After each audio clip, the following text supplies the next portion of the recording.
Hadirin yang berbahagia, selamat malam. Saya bangga sekali bisa hadir di sini. Di kesempatan yang sama ini sebenarnya ada acara di kantor Gubernur DKI, tapi saya memilih hadir di Said untuk syukuran Gubernur Kalimantan Utara. Kalau ini nggak perlu tepuk tangan, saya nggak hadir di sana karena memang tidak diundang. Saya hanya sampaikan di sana ada acara juga.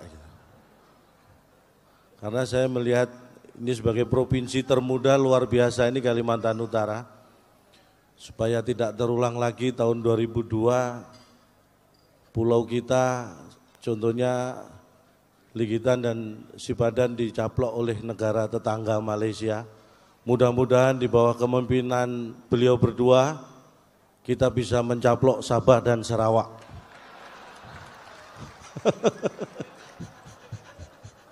Bercanda Pak, bercanda. Karena kan saya heran, Malaysia itu negara tetangga, tapi tetangga macam apa gitu ya. Kalau kita masa mau ke tetangga harus naik pesawat, itu kan tetangga keterlaluan. Harusnya kalau ke tetangga itu kan jalan kaki saja nyampe. Bahkan saya dengan Pak Irianto ini sudah luar biasa, beliau menganggap saya seperti saudara sendiri. Karena tadi sore saya ketemu beliau setelah pelantikan. Selamat sore Pak Irianto. Saudara siapa ya? Gitu. Itu kan nganggap saya saudara sendiri. Kalau enggak kan enggak mungkin memanggil saya saudara. Itu saking kita punya ya hubungan emosi yang dekat. Makanya kalau dekat saya beliau bawaannya emosi terus. Tapi beliau ini orangnya baik. Sebenarnya saya kenal beliau bukan baru sekarang. Waktu itu beliau masih sekda di Kalimantan Timur. Saya ketemu beliau. Gimana Cak Lontong? Waduh job masih sepi Pak. Langsung ambil dompet. Bener, ini untuk keluarga Cak Lontong. 1.000. Loh, US dollar.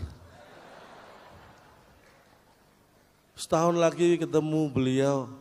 Gimana Cak? Waduh masih belum ramai juga Pak job. Ambil lagi dompet nih. 1.000 dolar lagi. Tadi sore ketemu, gimana Cak? Alhamdulillah berkat doanya Pak saya sudah lancar. Tolong yang 2.000 dikembalikan. Hitung-hitung pinjaman lunak Pak, terima kasih sudah sangat membantu. Saya bangga sekali bisa hadir di sini ketika saya dihubungi panitia untuk mengisi acara syukuran ini. Saya siap, saya nggak mikir bayaran, saya nggak mikir honor. Karena yang mikir kan panitia, bukan saya. Saya akan tinggal nerima. Hadir juga saudara-saudara saya yang luar biasa. Sebenarnya saya malu stand up di sini karena beliau-beliau ini sebenarnya luar biasa. Senior saya ini lebih lucu dari saya. Dan bayaran mungkin karena bayaran beliau lebih gede jadi nggak hadir, nggak diundang di depan sini. Dan sekali lagi ingin saya sampaikan, saya ini bangga menjadi warga negara Indonesia. Saya nggak tahu apakah Indonesia bangga punya warga seperti saya. Alhamdulillah kalau ada yang bangga. Tapi dari sekian saja hanya satu yang bangga. Kenapa saya bangga dengan Indonesia? Kita ini negara yang luar biasa. Tidak ada negara lain yang bisa mengalahkan Indonesia. Menurut mata saya. Dalam hal apapun. Kita bisa mengatakan bahwa Indonesia ini negara yang tak terkalahkan. 3 minggu yang lalu saya dikirim di Kuala Lumpur Pak. Saya nggak tahu siapa yang ngirim, tiba-tiba saya di sana aja. Ini negara tetangga kita Malaysia. Ini mengatakan kualitas Indonesia ini SDM-nya jauh menurun. Dulu tahun 70-an, 80-an negara saya itu import guru dari Indonesia, tenaga pengajar. Tahun 9000, tahun 90-an, 2000-an, kita hanya mengimpor asisten rumah tangga, pembantu dari Indonesia. Saya yang tadinya tertidur saat diskusi, bisa langsung bangun. Saya katakan, Indonesia tetap berkualitas, manusianya tetap hebat. Yang turun adalah selera orang Malaysia. Dulu sukanya guru, sekarang sukanya pembantu. Itu yang harus kita motivasikan pada diri kita sendiri. Walaupun saya jawab sambil mikir. Mereka mengatakan sepak bola Indonesia mana prestasinya? Itu orang yang nggak ngerti, mohon maaf. Brasil itu 5 kali juara dunia terbanyak. Jerman 4 kali, Itali 3 kali ya. Prancis 1 kali, Inggris 1 kali. Tapi Brasil pernah kalah lawan Jerman, Piala Dunia terakhir. Jerman pernah dikalahkan Itali. Itali sering kalah lawan Prancis. Prancis juga sering dikalahkan Inggris. Inggris sering juga kalah dari Brasil. Tapi di antara semua yang juara dunia, belum satu pun yang mengalahkan timnas Indonesia. Lebih hebat mana kita dibanding yang pernah juara dunia? Makanya kita pertahankan rekor, jangan mau bertanding dengan mereka. Kadang-kadang kita harus melihat dari sisi yang lain supaya optimis. Itu penting sekali. Kita harus optimis di kondisi yang seperti ini. Amerika tidak boleh berbangga. Amerika menurut saya negara dikuasai yang ya sangat lebay lah menurut saya. Tahun 69 Amerika itu ada seorang astronot namanya Neil Armstrong. Baru pertama kali mendarat di bulan. Seluruh dunia sudah diberi pengumuman. Ini kan lebay. Baru 1 orang. Di kampung saya. Minggu kemarin ibu-ibu rombongan. Sore-sore saya tanya, mau kemana Bu? Mau nuju bulan. Di Indonesia itu ibu-ibu rombongan nuju bulan itu enggak pengumuman ke negara manapun. Amerika baru 1 orang sudah pengumuman. Ya kan? Sekarang negara maju Amerika, Rusia itu sedang mencoba bagaimana bisa manusia bertahan hidup selain di bumi. Jadi bagaimana bisa bertahan hidup di bulan. Itu sedang dilakukan percobaan oleh negara maju, tertinggal jauh oleh Indonesia. Saya secara pribadi dari dulu sudah diajarkan oleh ibu saya, bukan hanya hidup di bulan, tapi bagaimana bertahan hidup dari bulan ke bulan. Hebat mana? Ibu saya mengajarkan bertahan hidup dari bulan ke bulan. Amerika baru belajar bagaimana bisa bertahan hidup di bulan. Itu kan jauh. Mau pamer apa mereka? Negara maju mengeluarkan jutaan dolar eksperimen, menciptakan generasi berikutnya sama persis, teknik cloning. Indonesia tanpa speser pun ratusan tahun sudah kita lakukan. Menciptakan generasi berikutnya sama persis, tidak perlu cloning, cukup klonan. Dengan klonan tercipta generasi berikutnya sama persis. Males-malesnya juga sama. Kita apa yang disombongkan mereka? Ya kan?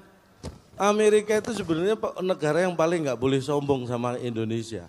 Karena Amerika itu ada gara-gara Indonesia. Walaupun secara tidak langsung.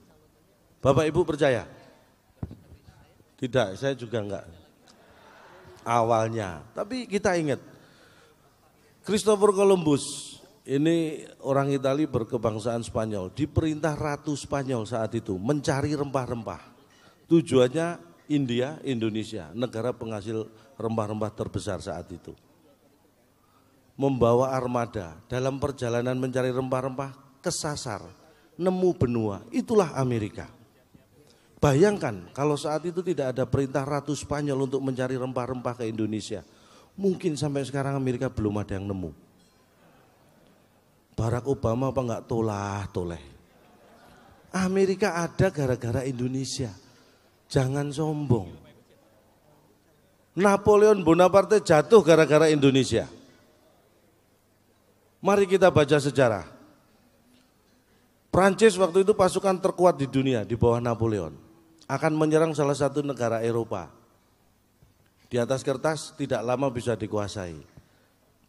Secara kebetulan Gunung Samalas di Indonesia, sekarang kita sebut Gunung Tambora, meletus. Masuk dalam 5 letusan gunung berapi terdahsyat di dunia. Di dalam catatan sejarah modern. Efeknya apa? Eropa yang harusnya belum musim dingin tiba-tiba turun salju. Napoleon sebagai penyerang tidak siap menghadapi perubahan iklim yang mendadak. Tuan rumah lebih siap. Kalahlah Napoleon, menyerah Napoleon. jatuh di Waterloo. Gara-gara Gunung Tambora di Indonesia meletus. Kita nggak sempat mindahin gunungnya padahal. Meletusnya juga di Indonesia. Kita pengen negara Eropa mana jatuh.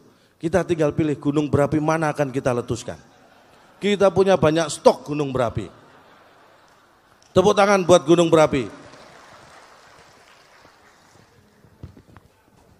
Mau membantah apa mereka dengan Indonesia? Saya sampai melakukan survei. Pelajar kita ini ternyata jauh menguasai ilmu lebih banyak dibanding pelajar-pelajar di negara maju. Saya survei, bahkan saya bandingkan Indonesia dan Inggris, Pak. Di Indonesia itu pelajar SMP, SMA, kalau belajar fisika, menguasai fisika. Belajar kimia, matematika. Saya survei di Inggris, pelajaran fisika, saya buka bukunya, bahasa Inggris. Pelajaran kimia, saya buka bukunya, bahasa Inggris juga. Bahkan pelajaran matematika itu bukunya bahasa Inggris. Jadi mereka hanya belajar bahasa Inggris. Jadi ya maklumlah kalau mereka mahir bahasa Inggris. Kita menguasai lebih banyak ilmu. Makanya kalau Bapak Ibu googling di Yahoo, kenapa Pak? Googling di mana? Ya bolehlah Yahing di Yahoo silahkan. Kalau saya mau googling itu saya masuk yahoo.com, saya cari google.com, nah baru googling. Itu lebih cepat. Lebih cepat menghabiskan kuota maksudnya gitu.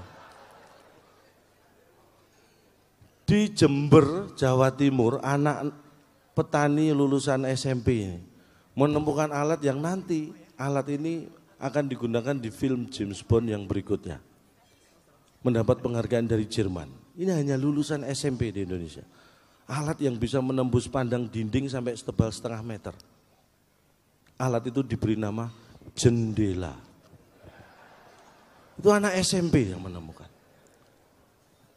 Bahkan kendaraan James Bond berikutnya menggunakan alat transportasi penemuan anak lulusan SMP juga di Sidoarjo, anak nelayan. Sederhana memang, becak tenaga surya. Jadi becak disiapkan, orang suruh duduk, surya dipanggil, suruh genjot becak. Becak tenaga surya. Jadi kalau kita pengen, kita hemat BBM, pemerintah tinggal mengeluarkan peraturan pemerintah, bayi laki-laki yang lahir sekarang harus mengandung unsur nama surya. Insya Allah 20 tahun ke depan kita punya banyak tenaga surya buat genjot becak. Sederhana. Indonesia adalah segalanya. Saya yakin orang Indonesia itu rata-rata selalu berpikir selangkah minimal lebih maju dibanding bangsa lain. Kalau di pesawat misalnya ya, Bapak Ibu pasti sudah tahu. Kalau pesawat internasional penumpangnya macam-macam, cara kita tahu orang ini asalnya dari negara mana tanpa berkomunikasi. Dilihat dari cara makan. Makan itu menunjukkan bangsa. Kalau selesai makan di pesawat sendok garpu disilang, itu orang Amerika. Kalau ditaruh sendok garpu lurus ke depan gini, itu orang Eropa. Kalau lurusnya miring ke kanan, itu Eropa Timur. Kalau miringnya ke kiri, timurnya Eropa. Kalau orang Indonesia lain, sendok garpu hilang, dimasukin tas. Itu pasti orang Indonesia. Itu ciri khas, pertahankan. Ini yang menunjukkan bahwa kita berpikir selangkah lebih maju. Bangsa lain tidak pernah punya pikiran bahwa sendok garpu pesawat bisa dipakai di rumah. Kita sudah punya pikiran itu. Silakan kalau mau tuker-tukeran koleksi sendok garpu pesawat, saya punya banyak. Karena membawa pulang sendok garpu pesawat itu tidak melanggar hukum. Yang melanggar hukum itu pelampung. Itu ancaman hukuman 2 tahun atau denda 200 juta. Saya pernah coba. Itu enggak boleh. Tapi kadang-kadang saya heran. Memindahkan pelampung itu hukumannya 2 tahun atau 200 juta denda. Tapi anehnya, setiap pesawat mau take off, pramugari ini memperagakan cara menggunakan pelampung, mengencangkan, meniup dan sebagainya. Ini kan jebakan. Memindahkan saja dendanya 200 juta. Ini diperagakan cara memakai, ini kan jebakan. Kalau kita ikut-ikutan memakai kan didenda 200 juta kita. Sejak itu saya sadar betul pentingnya asuransi. Karena kalau orang nggak punya asuransi itu denda apa? Santunan maksimum kalau terjadi kecelakaan seperti itu sampai meninggal dunia itu 100 juta. Bayangkan orang yang tidak punya asuransi. Kalau terjadi apa-apa di pesawat, dia mikir, kalau saya pakai pelampung, toh pesawatnya jatuh, saya mati, dendanya 200 juta. Padahal santunan hanya 100 juta. Sudah mati punya utang 100 juta. Jadi mending gak dipakai. Ini yang harus hati-hati. Tapi ini hanya bercanda, jangan dianggap serius. Tapi sekarang muncul pertanyaan. Kalau memang kita pinter, kalau kita memang hebat, kuat, kenapa kita sampai 350 tahun dijajah? Nah ini saya survei. Ternyata kita dijajah bukan karena nggak pinter, tapi kita nggak efisien, nggak efektif. Ingat kita mengusir penjajah dengan bambu runcing dan semangat, itu luar biasa. Tapi inilah letak ketidakefektifan kita. Karena untuk membuat bambu runcing itu kan ngumpulin bambu. Diruncingkan pakai mandau, golok, parang, arit, ya kan. Kalau kita berpikir efektif, mandau, golok, parang, arit kan bisa langsung buat ngusir penjajah. Kenapa harus ngumpulin bambu dulu? Ini yang bikin 350 tahun. Kalau kita gunakan langsung itu mandau, golok, parang, arit untuk ngusir penjajah, saya yakin nggak sampai 350 tahun. Ya 345 tahun lah. Lumayan juga kan itu. Nah itulah pentingnya, makanya saya bangga sekali menjadi warga negara Indonesia dan saya yakin karena Anda semua yang ada di sini adalah orang yang sehat. Orang sehat itu indikasinya adalah tertawa. Tertawa itu indikator kesehatan. Orang yang tertawa itu orang yang sehat. Yang tidak sehat itu yang ditertawakan. Jadi jelas mana yang sehat, mana yang enggak sehat. Satu lagi bukti yang ingin saya sampaikan. Bahwa kita jauh lebih pintar dari bangsa lain. Seorang profesor Jepang kaitannya dengan tertawa dan kesehatan. Profesor Jepang melakukan penelitian. Tertawa 60 menit itu bisa membakar kalori sama dengan tertawa hanya 1 jam. Ini kenapa saya yakin kita jauh lebih pintar. Karena hasil survei profesor Jepang saja di sini kita tertawakan. Itu hasil survei profesor Jepang. Kita tertawakan di sini. Berarti kita lebih pintar dari mereka. Makanya saya yakin Indonesia ini hebat. Dan semua sehat-sehat. Mungkin ada yang perokok ya. Mohon maaf, saya ini orangnya anti rokok. Makanya saya sekarang perokok. Saking anti rokoknya. Karena saya mikir, saya pengen rokok ini nggak ada di muka bumi ini, di Indonesia terutama ya. Kalau saya bakar pabrik rokok, saya masuk penjara. Makanya saya bakar rokok satu persatu, biar habis. Ini semangat anti rokok. Jadi bagi Anda yang perokok, kita punya semangat yang sama. Pertahankan itu. Tapi bagi yang tidak merokok, jangan coba-coba karena itu berbahaya. Tapi buat saya merokok itu indikator kesehatan. Jadi kalau saya merokok kok enak, nikmat, saya sehat. Tapi kalau saya ngerokok rasanya hambar, berarti saya sedang sakit. Dan memang benar, ternyata merokok itu untuk orang sehat. Karena kalau saya ke dokter biasanya, pesennya mesti, Cak Londong, ini lagi sakit, merokoknya istirahat dulu. Nanti kalau sudah sembuh, sudah sehat, boleh merokok lagi. Berarti merokok itu untuk orang sehat. Orang yang tidak merokok berarti orang kok sakit, lebih sehat. Lebih sehat. Karena selain untuk indikator kesehatan, merokok itu untuk bisa melihat karakter laki-laki. Kalau laki-laki keluar rumah hanya bawa korek, nggak bawa rokok, ini karakternya optimis. Dia optimis pasti nanti dapat rokok. Makanya cuma bawa korek. Itu. Tapi ada yang keluar rumah hanya membawa rokok, nggak bawa korek. Ini karakternya pesimis. Karena dia was-was. Wah nanti kalau pinjam korek jangan-jangan ada yang minta. Selalu was-was. Ada lagi yang nggak bawa rokok, nggak bawa korek. Nah ini pengemis. Ini modalnya cuma paru-paru. Ini keterlaluan. Tapi pesan saya ke sesama perokok ya, jangan pernah takut mati kalau merokok. Ingat, jangan pernah takut mati kalau merokok. Kan ada korek, bisa dinyalain lagi. Ini kalau kita merokok, rokoknya mati kita takut konyol ya. Dinyalain sama korek udah beres, hidup lagi rokoknya.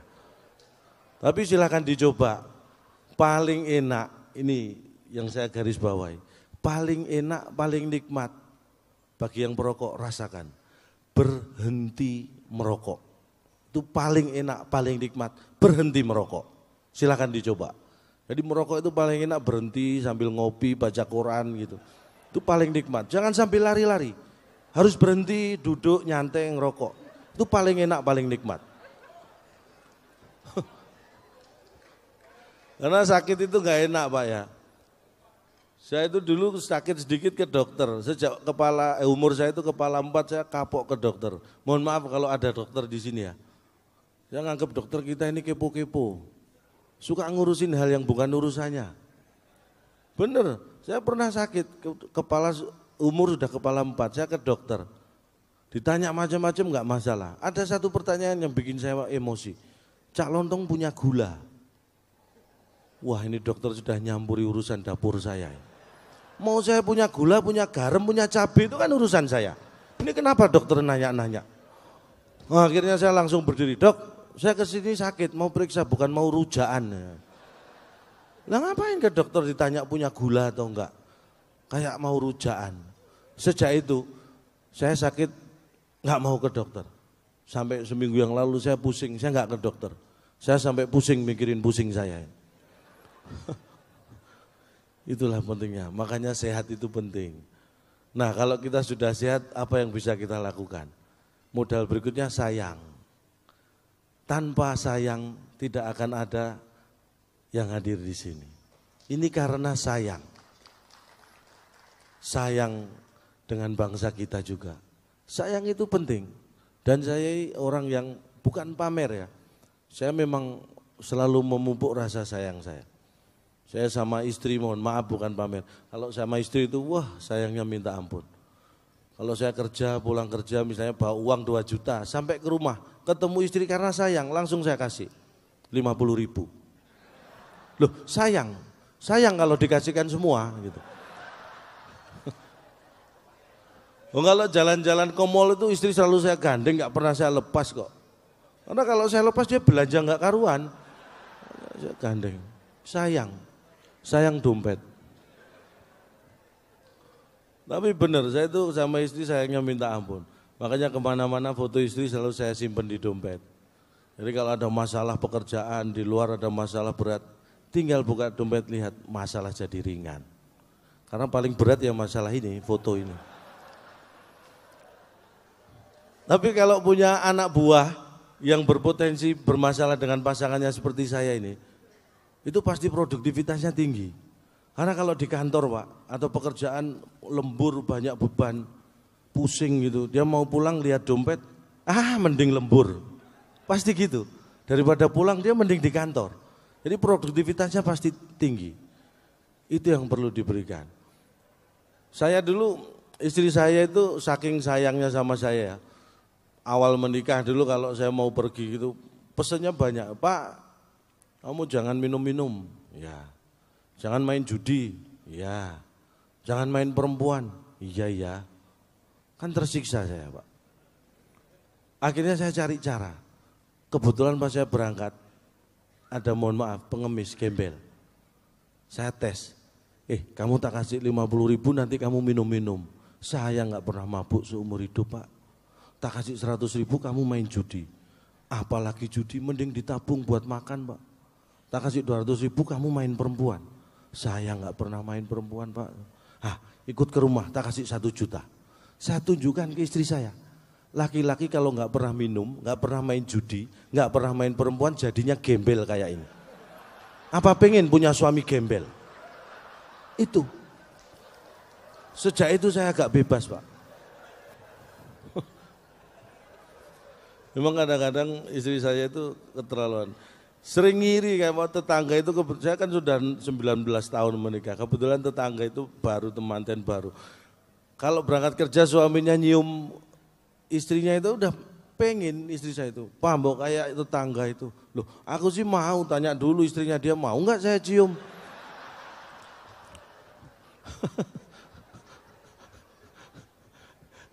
Karena walaupun mohon maaf, istri saya itu saya dapat dari lomba dulu. Ini Pak, dulu tuh lomba apapun saya ikut, karena hidup saya itu harus dari prestasi, itu cita-cita saya. Jadi lomba apapun saya ikut, sampai dulu KTP saya itu pekerjaan peserta lomba. Bener, loh, handphone saya ini saya dapat dari lomba. Saya juara 1 lomba lari, dapat handphone. Saingannya orang satu kampung, polisi sama pemilik handphone ini. Bayangkan kalau saya nggak menang, saya sudah dibakar massa. Artinya apa? Untuk hal yang negatif, waktu saya jadi copet, itu butuh stamina, butuh prestasi. Apalagi untuk hal yang positif. Istri saya itu saya dapat dari lomba apa ya, saya lupa. Saking banyaknya lomba. Pokoknya yang menang dapat yang cantik. Saya kalah.